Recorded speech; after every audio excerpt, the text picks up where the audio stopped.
It is quite normal to be worried when we encounter individuals who seem to have bad intentions or exhibit malicious behaviors. It's important to note that terming someone evil might be too strong in most cases, but for clarity and simplicity, we'll continue with this terminology. So, welcome to our episode, 9 Things Individuals with Harmful Intentions Do When They Realize You're Onto Them. Welcome to our first lesson in this new series, Understanding and Responding to Manipulative Behaviors. Today's topic centers around denial. Indeed, denial is a common strategy employed by those with ill intentions or exhibiting harmful behavior. When confronted, they typically deny their actions, even if they've been caught red-handed. This denial serves as a protective mechanism for them and creates ambiguity around their doings. This process of denying wrongdoing or harmful intent can be incredibly damaging to the recipient of such behavior, leading them to question their understanding or judgment of the situation. It can create a toxic environment where the truth is continually masked, thus potentially causing significant mental stress and confusion for the affected individual. So, how can we deal with denial? Fact-based confrontation. Stick to the facts when confronting such an individual. Frequently, the truth lies in observable facts that are less likely to be distorted. Emotional control. Maintain control over your emotions during such confrontations to avoid being manipulated further. Reaffirm reality. Regularly affirm your perception of reality. Don't let someone else's denial cloud your judgment or affect your mental well-being. Seek support. If you're feeling overwhelmed, reach out for support from trusted friends, family, or a professional counselor. Remember, the key is not to let someone else's denial undermine your perception of reality or shake your self-confidence. You are entitled to your perspectives and feelings, and it's crucial to uphold that in the face of denial.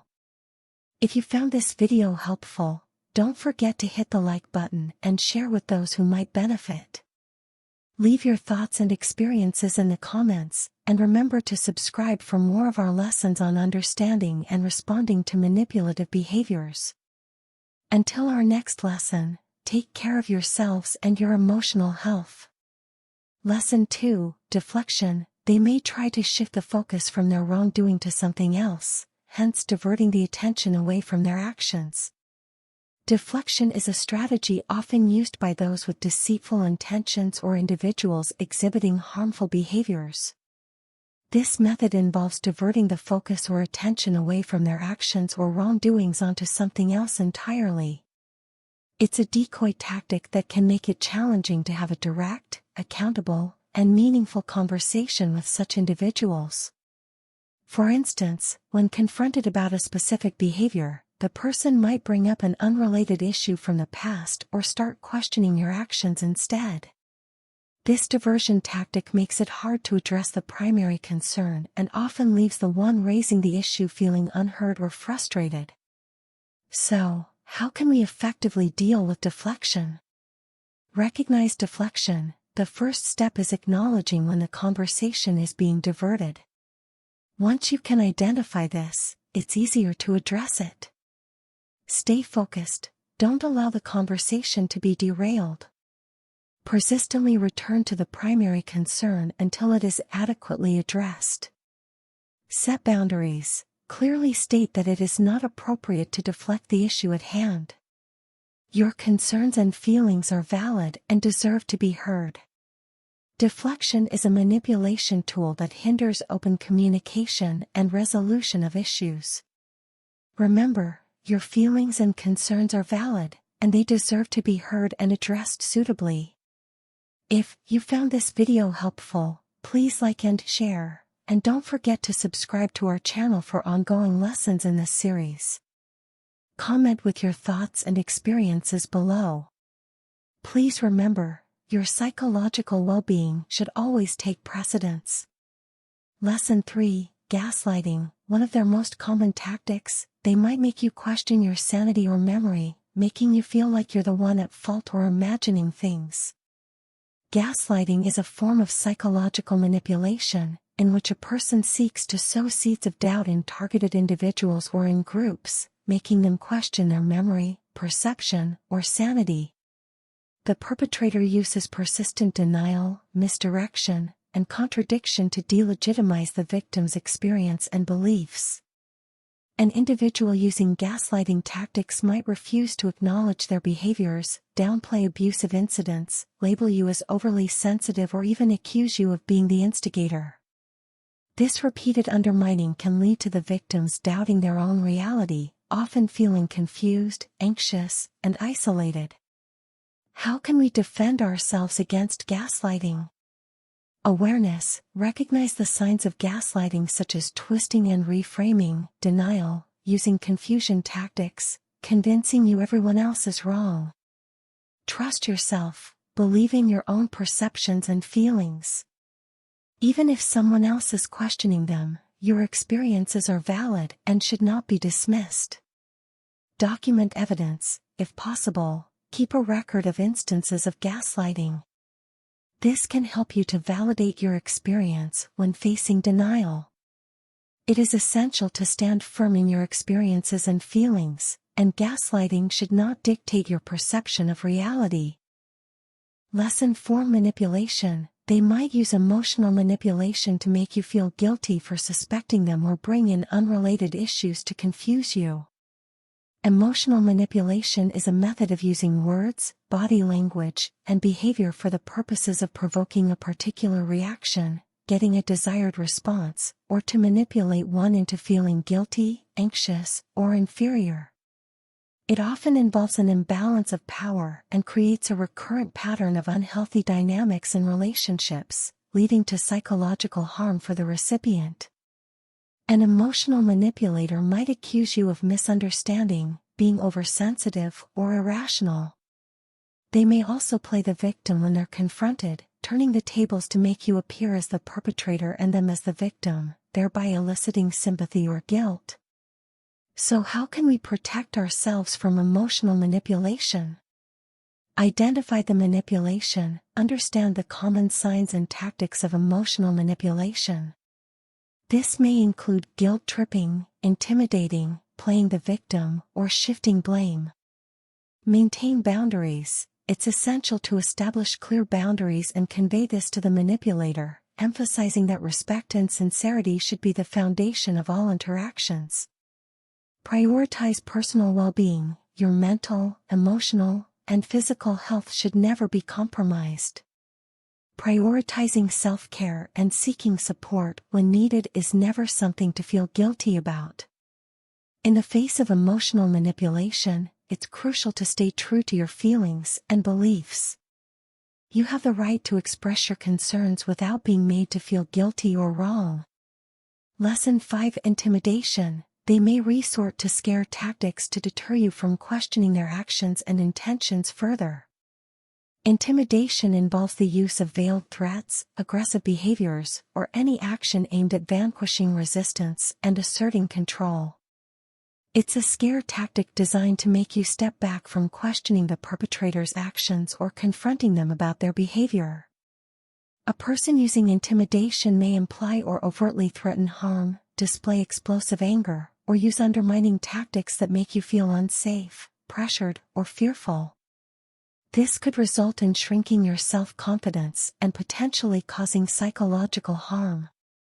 So, how can we protect ourselves when faced with intimidation? Recognize the signs. The first step towards dealing with intimidation is recognizing it. Be aware of the red flags, such as threats, aggressive behaviors, undue pressure, or emotional blackmail. Stand firm. Remember, no one has the right to threaten or bully you. Respect and kindness should always prevail in interactions.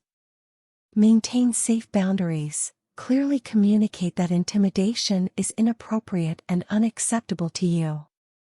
Creating and maintaining your boundaries is crucial in protecting your mental and emotional health. Everyone deserves respect and a secure environment to voice thoughts and feelings without fear or intimidation. Lesson 6: Playing the victim. they may portray themselves as the victim in the situation to gain sympathy and divert focus from their harmful behavior. This tactic involves the manipulator positioning themselves as an innocent victim in an attempt to garner sympathy and avoid accountability. By doing so, they successfully divert your focus from their harmful behaviors or actions, leaving you feeling guilty and confused. Manipulators who play the victim may showcase excessive emotional distress, incessantly complain about their circumstances, or overly blame others for their misfortunes. They may exploit your empathy, causing you to question your judgment or actions. So, how do we equip ourselves to tackle such behavior? Recognize the signs, acknowledge the patterns where the person frequently assumes the victim role and redirects blame onto others.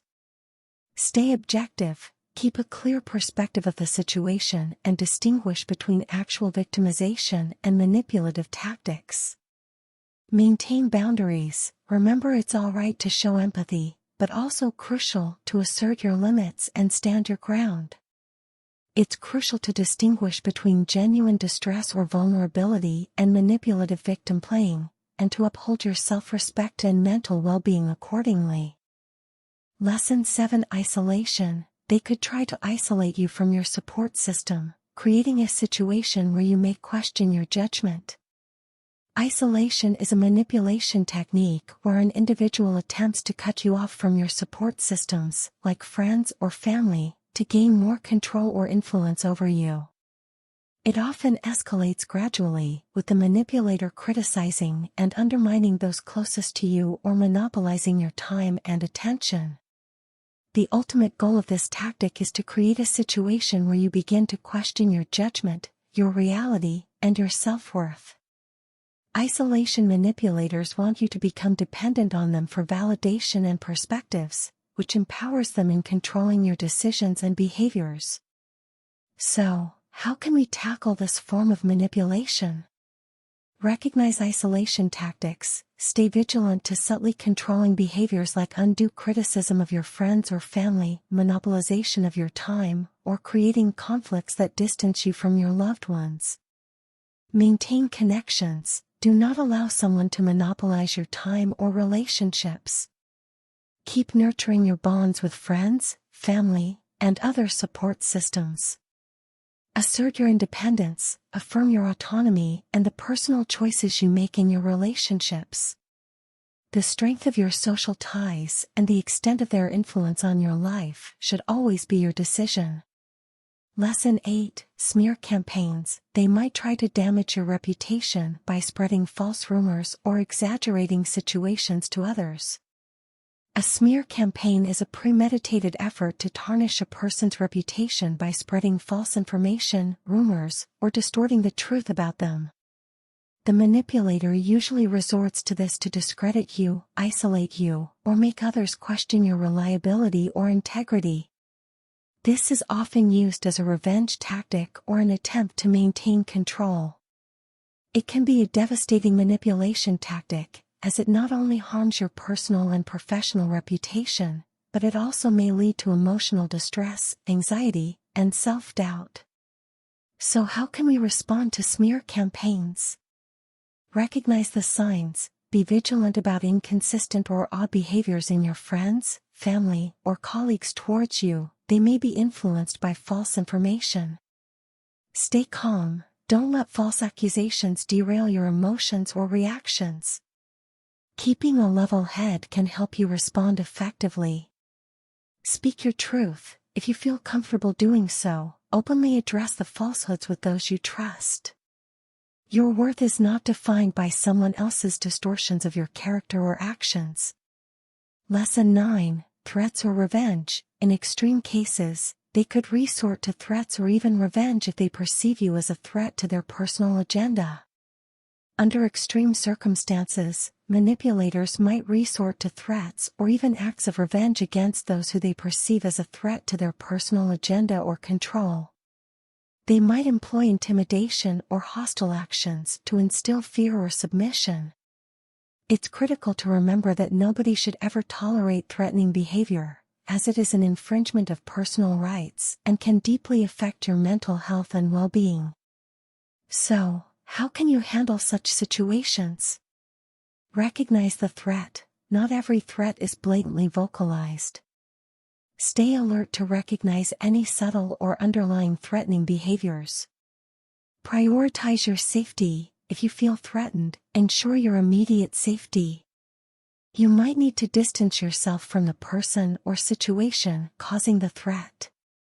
Report the threats. If confrontations or threats escalate, report them to the authorities. It's vital to keep evidence of any threats, such as messages or emails. Everyone has the right to feel safe and secure. If you ever find yourself facing such behavior, reach out for help immediately. If you found this video helpful, please make sure to hit like, share it, and don't forget to subscribe to our channel. Your experiences, thoughts, and questions are welcomed in the comments section. Let's continue towards a greater understanding of manipulative behaviors and their impact on our mental health.